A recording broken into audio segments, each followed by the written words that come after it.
भीष्म पंचक कथा। यह भीष्म पंचक कथा पंचतीर्थी नहाने वालों को अवश्य सुनना चाहिए। एक समय राजा परीक्षित ने महात्मा व्यास जी से पूछा, हे भगवान, हमें कार्तिक मास की कथा आपने सुनाई और उससे भी एकादशी से लेकर पूर्णिमा तक इन 5 दिनों को भीष्म पंचक के नाम से क्यों जाना जाता है? इस संबंध में हम जानना चाहते हैं और इन 5 दिनों के व्रत करने वाले को क्या लाभ होता है। महात्मा व्यास जी ने कहा, हे परीक्षित सुनो, कुछ समय पहले काशीपुरी में बहुत ही निर्धन सोमेश्वर नाम का ब्राह्मण रहता था। उसका शरीर बहुत ही कमजोर था, परंतु वह भगवान विष्णु का भक्त था।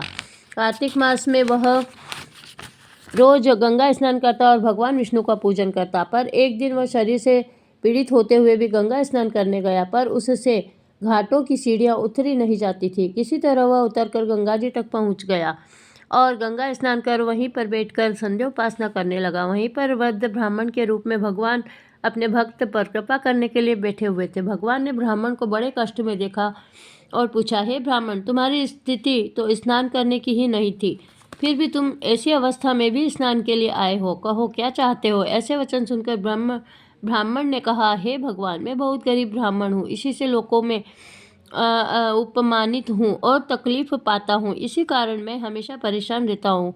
यदि आप कोई उपाय बता सकते हो तो मैं आपकी अपने ऊपर दया समझूंगा। ब्राह्मण के ऐसे वचन सुनकर भगवान रूपी ब्राह्मण ने कहा, हे ब्राह्मण सुनो, यह कार्तिक का महीना चल रहा है। इसमें शुक्ल पक्ष की एकादशी से लेकर पूर्णिमा तक जो यह 5 दिन है उनको भीष्म पंचक के नाम से पुकारा जाता है। 5 दिनों में तुम गंगा के पुत्र महात्मा भीष्म को जलदान दो और गंध अक्षत पुष्प से उनका पूजन करो और भगवान विष्णु की पूजा तुलसी पुष्प आदि से करो। इससे तुम्हारा सब कष्ट दूर हो जाएगा और तुम अंत में विष्णु लोक में निवास करोगे। हे ब्राह्मण, महाभारत की लड़ाई में जब महात्मा भीष्म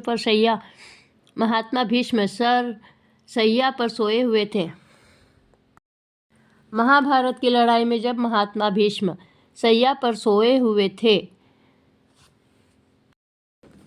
उस वक्त अपने प्रिय अर्जुन को उन्होंने सब प्रकार का राजधर्म, व्यवहार धर्म, ज्ञान धर्म कहा। उस समय अर्जुन के सखा कृष्ण वहीं पर थे। जब भीष्म के से कृष्ण ने कहा कि हे पितामह, जो मनुष्य कार्तिक मास के शुक्ल पक्ष की एकादशी से लेकर पूर्णिमा तक तुम्हारे नाम से जल देगा और आपकी पूजा करेगा, वह पूजा में स्वीकार करूंगा और उसके सब कष्ट दूर करूंगा। अतः हे ब्राह्मण, तू इस भीष्म पंचक में महात्मा भीष्म का पूजन कर, इसके करने से सब कष्ट दूर हो जाएंगे।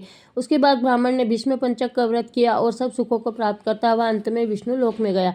इसलिए कार्तिक मास में महात्मा भीष्म का व्रत करना चाहिए। इससे सर्व आनंद होगा और अंत में मोक्ष की प्राप्ति होती है। भीष्म पंचक भगवान की जय। प्रिय बहनों, भीष्म पंचक की यह कहानी कार्तिक के आखिरी दिन अवश्य सुनना चाहिए। इससे कार्तिक नहाने का पुण्य चौगुना मिलता है। भीष्म पितामह की यह कथा सुनिए। कैसा लगा आपको हमारा यह वीडियो? अगर पसंद आया है तो चैनल को सब्सक्राइब कीजिए और बेल आइकन को प्रेस कर लीजिए। जय श्री कृष्णा।